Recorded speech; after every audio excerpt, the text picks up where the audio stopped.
Hello dear ladies, you are welcome on the second chapter of our education. Today I'm gonna speak about equipment also. Let's start from the tweezers because it's the most important tool for your work. With time you will pick up yours, which is gonna be like your personal tweezer for a long time. But since you didn't choose it yet, I can give you a few recommendations how to choose one. First of all, you need to pay attention to brand. There is a lot of brands of them now, like Nagaraku brand, the good one is the Vetus brand. All brands of these tweezers is fine, and the prices is also very different.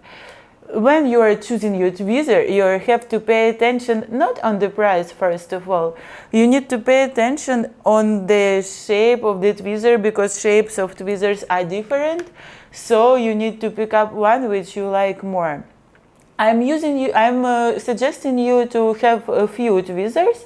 So it's gonna be better because sometimes your tweezer can fall down or getting spoiled, so you'll be able to replace it very fast. Alright, when you arrive to the lash extension shop or when you're doing online shopping, it's more complicated. It's better for you to go to a place where you can try them, you can try their tightness, you can try their grip. It's gonna be more comfortable, so you're gonna be able to pick up yours. First of all, on what you have to pay your attention is these things supposed to close very tight. When you look to light like this or look to sun like this, you don't need to see no holes. It's supposed to be very tight.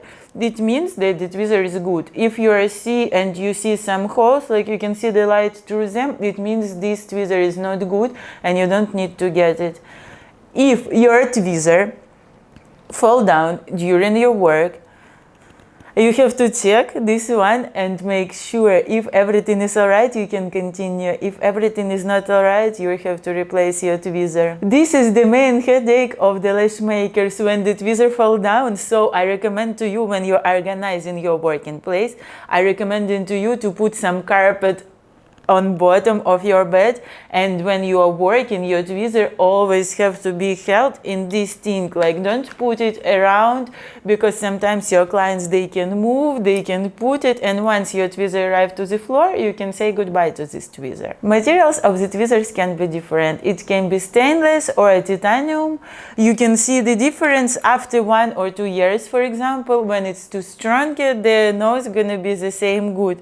If it's not really strong, after 1-2 years, it can be spoiled even from simple touch. Also, the tweezers can be magnetic and non-magnetic. I recommend to you to choose not magnetic one because it's much more comfortable. Eyelashes don't stuck on it and you can work properly during the whole day and don't get no problems with this. When you already choose your own tweezer and you work with it and it's comfortable, you know that if you're gonna change this one for another one, it's gonna be like learn lash extension from the beginning because it's very comfortable when you get used for your tweezer and you know every shapes of it and how it works.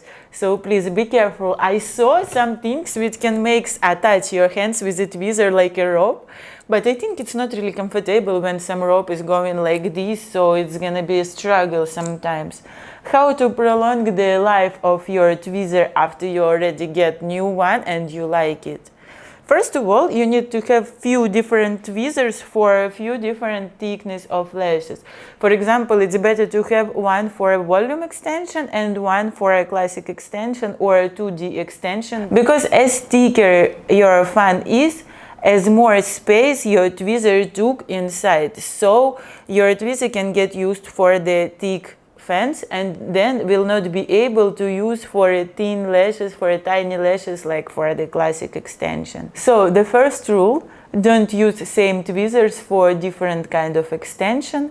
The second rule, when you are working, sometimes glue can arrive inside and stuck there.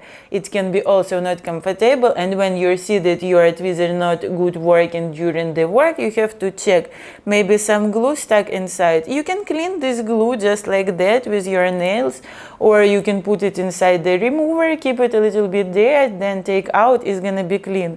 You have to check out this always, because if glue gonna be long time there and you start to make pressure, pressure, you can spoil the grip of the tweezer also. Okay, after you finish your work, like you finish the extension, you always have to keep your tweezer in some storage.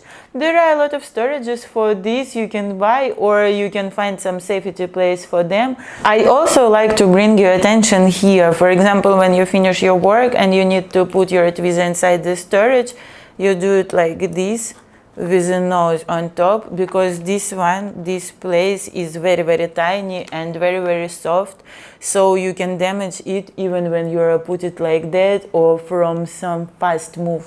Also, when you are choosing the tweezer, you need to see how heavy is that, because if it's gonna be too heavy, it's gonna be a little bit complicated for you to work, or when the grip is too strong, it's also gonna be complicated, because you will start to feel pain here very fast when you are making here a lot pressure.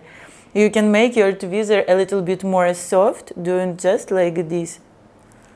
From there, your tweezer becomes softer. If you want to make tweezer more tight, you do like this. So it's gonna be more tight, it's gonna be more comfortable to work if it was not comfortable before. So for the proper extension, you need two tweezers. One of them is straight and one of them is curved. Straight you are holding in the left hand. It's supposed to be for separating natural eyelashes. And this one is to apply fake eyelash on the eyelash. This you have to hold like this, like a pen, not far and not close to the nose, in this area. Like that you make pressure with the big finger and with the point finger on it. But tweezers is not disposal. If you break your tweezer, if it's fall down or something happens, you can every time sharp it, because here is a lot of services how to sharpen your tweezers, or even you can to improve it with your own like this. You can put it inside and try to make like that, or you can use nail file to fix it a little bit.